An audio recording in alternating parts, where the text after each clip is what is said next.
Hey guys, welcome back. I'm Dylan, and today I'm joined by a force of nature of a producer. You might know him from appearances at Music On or Sunwaves, his releases on huge imprints like Suara, SciTech, and Vatos Locos, or from the support he's received from the likes of Marco Carola, Richie Houghton, and Locodice. Please welcome David Gtronic. Hey, thanks for having me. How are you? I'm great, thank you. What are you up to right now? I mean, you're doing your own label, you're making music, releasing, and you're also touring a lot. So what does like a usual day in your life look like right now? Yeah, it's funny because when I'm in Barcelona, at least then it's my home base now. Monday to Friday, from the moment I get up, I go to the studio. I spend most of my day there. Even when I'm not the most creative, I will be doing something related to emails or whatever. Like, 'cause it's also my workspace, so I'm there 1 to 10 or something, and yeah, that's usually my Monday to Friday. And then on the weekends, I will travel. And how do you separate like the more admin stuff to the more like studio production, like the creative parts? Do you have like a specific schedule? Well, I sometimes I take days just to find ideas, find samples, find vocals, because I found sometimes if you just wing it, you could get cool results, but then you will also hit a lot of walls. So it's good to kind of prepare, like maybe not even if you don't have like a direct idea, but to just even finding some congas and some vocals and like a baseline reference you want to try to emulate or something it will be beneficial than just to kind of just go, oh, let's jam, you know. So you more like you let it go a bit more with the flow instead of having like specific like let's say days or hours where you do more the creative things or the admin stuff. Yeah, well, actually, the admin stuff I will do that more in the mornings, but in the afternoon to nighttime, definitely will be just working on music, either mix downs or, like I said, like looking for ideas or developing ideas. Sometimes just making a good loop that's that will go on for 16 bars and just focusing on getting a good groove, and then building different grooves. So the day that I'm more creative and ready to develop a track, I have more ideas just to grab and just dive into easily. I see what you mean. Let's back it up a tiny bit, and I want to ask where your music journey started and what artists had a significant, let's say, impact on your style. Just a quick thing, if you can hold the microphone a bit closer. Yeah, so it records. Do you want me to repeat the question quickly? So, No, I got it. So, well, it's funny because no one that I can really think of in my family has any sort of musical background. But when I moved to America when I was 7 from Colombia, I started to discover trance and this type of electronic music that I was still quite young, but never really heard it before. And I got really interested about it. So from the beginning, I will say electronic music was the main genre that I was interested in. And I mean, at first it started with Tiesto, which is, I mean, right now I wouldn't a main say, influence yeah. right now. But yeah, I mean, he did like a podcast every week, and he was also coming to Miami a lot. So he was someone that I had more access to information. But yeah, I mean, I started doing a podcast when I was 16. I think I started in 2008. It's called the Terrace podcast, and that that was a inspiration from how Tiesto used to do his weekly show. And also I remember DJ Choose also had in stereo. So I used to learn a lot of all these podcasts, and I will record myself DJing, and every week we'll publish a podcast, and that helped me also to learn my mixing mistakes. And it's like what they say, like the best way to improve your skills is like to create some sort of task that you can kind of go back and look at what you can improve, or you know. sort of like a diary that you can track and Yeah. then look back and see what you can improve. I think that the term is like deliberate practice. Yes. That's what. You mentioned that you moved from Colombia to the US and you also lived in Berlin. Is that correct? Yeah. I moved to Miami when I was 7. I grew up in Miami. I studied sound engineering in Orlando, but then as soon as I graduated, I went to Ibiza for the summer. I knew that's what I always needed to do. And after Ibiza, the plan was just to go for 4 months, but after the Ibiza summer, I just got this big taste of the European culture, and I didn't want to, well, not in that moment, wanted to go back. So I just went to Berlin and kind of really figure it out. It was difficult at first, but I managed to get a visa, and after I got the visa approved, I just knew like that was going to be my home for the next couple of years. How did these different places influence or shape your musical journey, basically? That's an interesting question because I always feel like I'm always looking for new inspirations. Everywhere I go changes my style a little bit. And even new experiences are constantly inspiring me. So sometimes I feel I'm like one of those artists that doesn't have like one sound. You know, it's kind of nice when you find an artist that like you know what to expect. Like you can hear that sound and you're like, okay, that's that artist. But I feel like I'm constantly experimenting with different genres, which is good and bad because you kind of always try new things and you don't focus on one specific sound that can just shape your artistic taste. But I don't know. I feel like it's interesting to always change it up. Would you say it gives you more artistic freedom as well? Like, do you feel the freedom of not having to stick to like one specific kind of style? Yes, completely. And I love that. I also love challenging myself and trying new genres. But at the same time, I feel like it's important to have a sound, a fan base, and that when you show up to a gig, people know what to expect from you. I mean, a lot of DJs would say they will show up to the gig and they play whatever they wanted to play or whatever they feel like playing. But I'm the type of person that I show up to somewhere and I analyze the situation, and if the DJ before me is playing house music, I'm going to come in with house music. Mm-hmm. If the DJ before me is playing minimal and electro, then I'm going to have the freedom to come in and play minimal electro. But I think as a DJ, it's important to not be so selfish and think about the crowd. And it's important for them to have fun, but it's also important for you to stay true to yourself. So I think you should never sacrifice like your musical taste, but at the same time you have to be open to be to change it up, to be flexible. To be flexible. I think that used to be the core idea of a disc jockey back in the day. Let's talk a bit more about gigging. You played in like massive places. Some of these places are like dream places of mine, like Sunwaves, Space Miami, the BPM Festival. You've done appearances for Music On, we mentioned that. But you also toured across Australia, Japan, South America. You also had a residency at the Club del Visionere. I wonder, like you've seen a lot of different dance floors and audiences. What's like the weirdest thing you've seen while performing? And where was it, if you can remember? Yeah, I guess Berlin. I mean, it's just one of those cities that people are very liberal and, you know, they can get freaky in the dance floor, you know. You just see some things while you're DJing that you're like, oh, yeah, I wouldn't see that in other places. I'm not really surprised that was in Berlin. Yeah. But very unique city. I lived there as well for a few months, and it was very, very interesting living there. Definitely expanded my horizon. Definitely. Let's talk a bit more about productions. How would you say you start a new track, and what are like the key elements that you focus on apart from like maybe drums and bass? What's like the thing that you look for?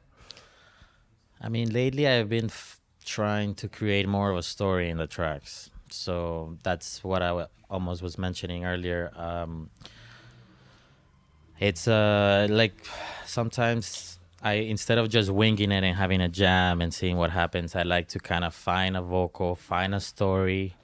How can I connect? How can I make something more than just like a club track? Even though at the end of the day, what we do is party music, but there's also different ways of creating a story within the track. So, yeah, I think lately that's something I've been trying to do more. And how does that change when you collaborate with people? Yeah, it changes a lot because the two artists have much different ideas. Maybe one wants to go in a more easy direction, and the other one a little more complex. But that's why it's important. I mean, I've done many collaborations in my day, but lately, like Reboot, that was a collaboration that was super smooth because we're both very creative and we want to go in different directions but still maintain like our signature sound and the drive in the music. You mentioned Reboot. You also did some collaborations with Hector, Guti, Leon, to mention a few. What do you think makes a good collaboration work? Because I'm sure there's also experiences where they didn't go as well, I imagine. I think the most important part is just to have a constant productivity from both sides, because it just sucks when one person is doing more of the work than the other. And it happens naturally because maybe one is busier than the other one, or maybe one person's better at the engineering part, or so that person has to take the role anyway. But I mean, with each person, you have a unique experience because everybody, no matter their skill level, even beginners or whatever, you can always learn something from anyone. So that's the beauty about collaborations, is two brains making one piece of art. But yeah, I mean, there's been collaborations that like just supernatural. The 1 or 2 tracks can be done in one day because you just send it back and forth. Maybe one person works at that in the daytime and then the other one at nighttime, and then by the time you send it back and forth, it's already done the next day. So that's probably my favorite type of collaboration. But yeah. You have a quite the catalog. We mentioned it already in the beginning a bit. Like you released on Vatos Locos, Suara, Kina Music, SciTech, and obviously your own label as well, which we'll get to in a moment. What do you think? Because you've been around for like quite a while now. So what do you think has changed in approaching labels from when you started out to now? Is it like? Would you say is it easier or more difficult? It's strange because I remember when like my very first big release I got was in 2012 or 11. Yeah. But back then you were just, I mean, you can just go to their Facebook or label page and look for the contact info and then send it. And I mean, I remember they got back to me, the label that I released got back to me within like a day or two, and it was very surprising because this label was huge for me in that moment. And I feel like nowadays there's so many labels, there's so many artists, there's so much saturation in all aspects of the industry that it's almost difficult to get your music out there. Like sometimes I also have artists that send me a bunch of music and it just becomes overwhelming to just receive it all at once. I mean, an advice I would give to younger producers will be to focus on sending the best 3 or 4 tracks instead of sending 15 tracks, you know? You received 15 tracks Oh, once. I've received like 40 at one time. And then at that point, it's just overwhelming, you know? You listen to 5, and then if the guy that sent it is lucky, the first 5 were good, then you keep listening. But if Yeah, because how are you going to listen to 40 demos from one artist? That's almost impossible. But you could almost tell from like quick listening to the first 5 that the style of the producer. So, you know, so that's why in this case, quality over quantity will be more important. You already mentioned like an advice for younger producers, but what would you say is like a good practice of like networking effectively? I mean, I went to Ibiza when I was 20 years old, and even though I wasn't playing as much then, I still made the effort to like use my savings to support myself there, and just being there, being present, showing your face to places is a big important part, because you can make incredible music, but if you don't take the time to network, and like I said, even just showing your face and saying hi to a few people is in little by little makes a difference. And you also run your own label, Personality Disorder. Can you tell us a bit about how that started, and also how that need to open up a record label by yourself, how that came about? Well, actually, this is not my first label. My first label was in 2017. It's called Terrace. It's still operating, but it's more of an underground thing. I kind of release more of my minimal tracks in there. Mm-hmm. And lately I've been releasing them without even my name, just like a new alias. Because it's tracks that I like, but I know they're not going to be like the big functional for the club. But I mean, the people that enjoy them will find them there. Digitally as well, or? Yeah, it started at vinyl only, and then slowly transitioned to vinyl and digital, and now it's just digital. Mm-hmm. But yeah, I've also done a couple of other labels that are just like white labels, edits, that I didn't put my name on it.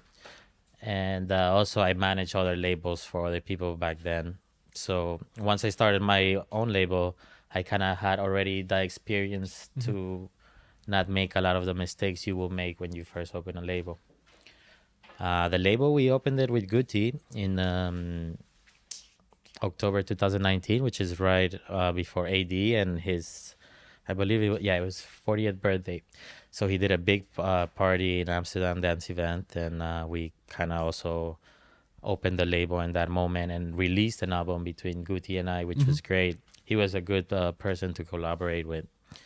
Yeah, I mean, the label mainly started because we had so much collabs together. He's very creative, and I'm really good at the engineering part, so it was easy to just get the tracks flowing. So the label started just as a platform to release our own music. Slowly, we started releasing our friends' music, but it was a very independent label. First, it started in Bandcamp, then slowly migrated all the stuff into Beatport.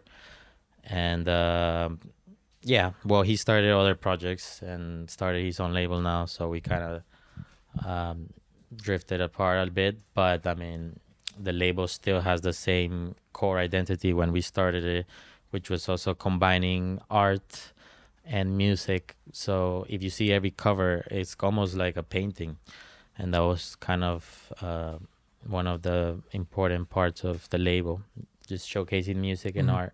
Did you also used to run events with the label? We've done one event actually last year in Rimini Classic Club. It was really nice, me and Guti. But our first event was going to be on March 2020, which was right when the pandemic started. So we had something in WMC, Winter Music Conference, Miami Music Week. But yeah. Because I remember seeing a poster, but I wasn't quite sure if it was... Yeah, because I saw it with Guti, yeah. Yeah, that would have been our first showcase, but then that obviously that put a big hold on everything. Yeah. And yeah. As a label manager and A&R, what do you listen for? And like, for example, what makes you want to sign a track? I mean, there's different factors, but for sure, a unique sound is important, but it's not that easy to, not to come across. I think nowadays what I find the most is like attention to the sound design and the mixing, because a lot of people have great ideas, but if the mix down and the engineering part is not right, like even the track can be cool, I wouldn't play it because it's not. I know it's not gonna sound this like as good as other tracks. Like nowadays, the standards of quality are pretty high, so the mix down and the engineering part is super important, because you can have a super simple idea, but if you have it mixed well and everything like blending well with each other, then the track will be nice. And of course, the mixing part also requires a bit of creativity if you think about automations and all that stuff. 100%, yeah. Tell us a bit more about the label. What's sort of like the vision? Where do you want to go? And like, can you tell us a bit about upcoming artists that you want to sign or that you would love to have on the label? Well, the label, so I kind of wanted to have a side of it that can also be focused on more down tempo and more musical productions. Like, for example, there's a record from San Proper called A Place for Love. And the whole album, the originals are, I mean, they could kind of be played in a club, but most of them are for home listening or, like a daytime kind of situation. But I really like that type of sound that is, like I said, unique and different, but still keeping like the electronic music type of minimal that I like. Which you can still like remix later on. Yeah, I mean, we did imagine. remixes together with the original album, and we got lucky that Seth Troxler really liked the tracks and participated. Also, Tom Trago, which is also close to San Proper, and Guti did a remix, and I did a remix. So for me, that was a pretty special package. It got released vinyl and digital. Of course, running a label and being an artist today, you depend up to a certain point also on social media. How important do you think is it nowadays? I'm one those type of people that I wish social media wasn't a thing. Yeah. I mean, I could do my part of it, like I've done it before, but sometimes it's just so exhausting to keep up with. But sadly nowadays it's very necessary, unless you're like a really big DJ from the older days, or even now that you don't even need to touch it, or you have a management just to do it for you. So that would be probably more ideal for me, like that I can just have somebody running it in a more professional way. But yeah, I mean, nowadays every type of content is important to have. You are facing so much competition. Now with AI, people are doing more things themselves, like artworks, videos, all these little interviews, or I mean, any sort of content you can do yourself. So now what really takes is how your drive and commitment to getting it done. And I mean, that's combining like a few full-time jobs together as well, Yeah. next to making the music. Yeah, it's like now you have to be a multi-artist. Everything. Yeah. Also a chef, apparently, Yeah. now. What current other challenges do you see in the music industry at the moment? I mean, I think the problem right now is the oversaturation of everything, because like there's so much good music coming out, but it's getting like almost filtered through so much different things coming out at the same time. And it's like a lot of independent labels cannot afford to like do so much PR stuff and put it really in your face, where the most part of the audience is gonna notice it. I mean, even with the Sam Proper one, I felt there was such a good album, and unfortunately it didn't sell as much as I wanted it to. But that also showed me how it's so important to like pursue all types of media outlets, but it's not so, like when you budget everything that's required to get things done nowadays, and then you factor in if you could even recover some of the investment, a lot of times you don't. So if you're not an artist that is constantly traveling and touring and like the gigs is where you get the real money, sadly, because sometimes you can't even recover royalties from labels anymore.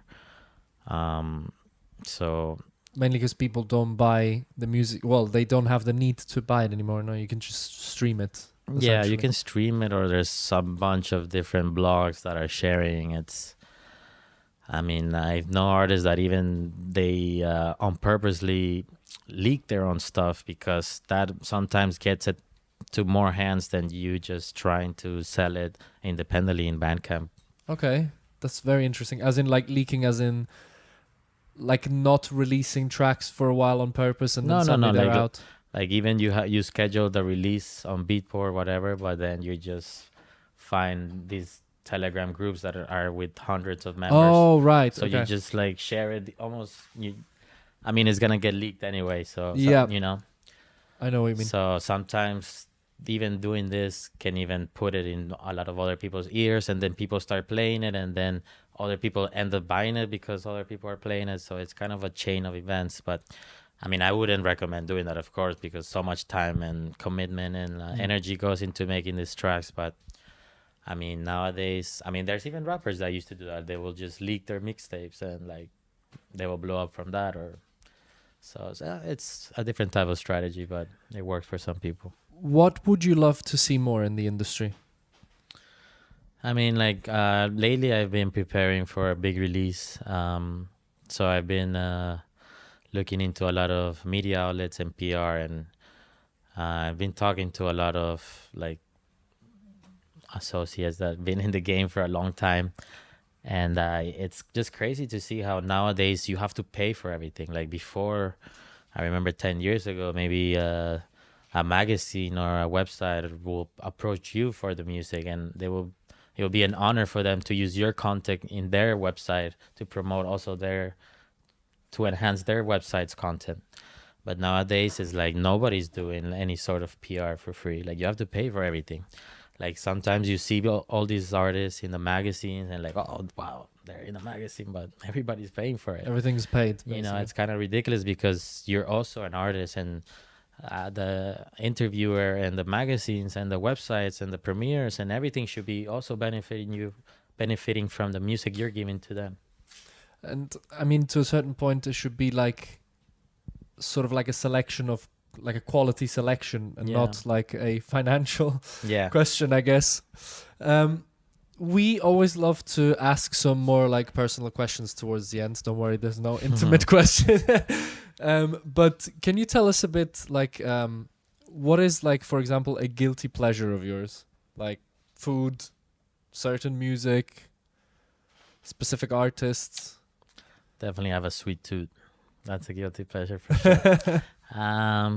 Yeah, I'm definitely a big foodie. Everywhere I go, I like to try different types of food. I love Asian food, so I go to Asia quite a lot, Japan and everything. Music-wise, yeah, I do have kind of a melancholic side. Yeah. So sometimes when I'm not such in a great mood, I listen to a lot of melancholic music. So, which is weird because sometimes it can also bring me a little more down, but it's kind of also pleasant to kind of go in this space. But I do find that sometimes it's not like if you're in a not the best mood, it's better to listen to something else that might raise up your feelings. What's something that keeps you up at night? Overthinking. Thinking too much ahead. But it's good. Ideas are good. Yeah, ideas come at night apparently. Yeah, when you're in bed and you're not doing anything, away from your phone probably. Yeah. What makes you immediately happy just thinking about it? Fish shack in Ibiza. Say again, sorry? Fish shack in Ibiza. Makes me feel like summer's here. Good weather, good food. It's coming soon. I mean, they already opened. I was already twice. Oh, you've been already? Yeah, I can't get tired of that place. Where did you go? When? Last week. And where? Fish shack.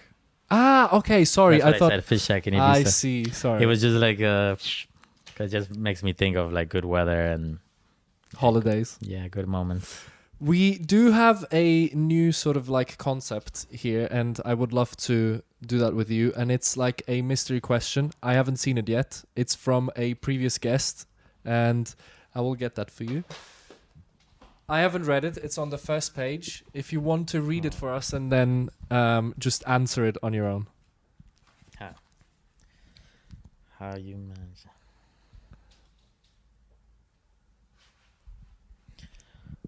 Interesting question. So I'm gonna read it out loud. Is how do you manage, and what are your emotions / feelings through the musical journey? I will say it's a lot of ups and downs. I remember when I first moved to Europe, I was lucky that I was in this wave of like a new deep tech sound. So the gigs were like constantly coming in. And even years after that, even with Vatos Locos, we had like a good group and we managed to play all over the world. I've been doing things on my own for the last 2 years, and I've realized how things change so quickly. I mean, the pandemic had a lot to do with it, but it's like there's no, as an artist, there's no certainty. Like, you can have a month that you're playing every weekend, and then 2 months later you don't barely have any gigs, and it's like a lot of ups and downs. So I mean, I think the key is just to keep your head up and push yourself to improve all the time. Take the time to learn, not just to create. But I think nowadays, with so much technology and so much information that's accessible to anyone, the people that stand out are the ones that take the time to improve their skills and lock themselves in the studio for days and just, really push through it. Because if you just sit there and, I'm not creative, I'll wait for the creativity to come, that's not going to happen like that. You really have to push through it sometimes. I couldn't imagine a better way of rounding up the interview. David, thank you so much for taking your time. Thanks for having me. Dancing Vinyl. That's everything from our side, and we'll catch you again in the next episode. Thank you. Bye-bye.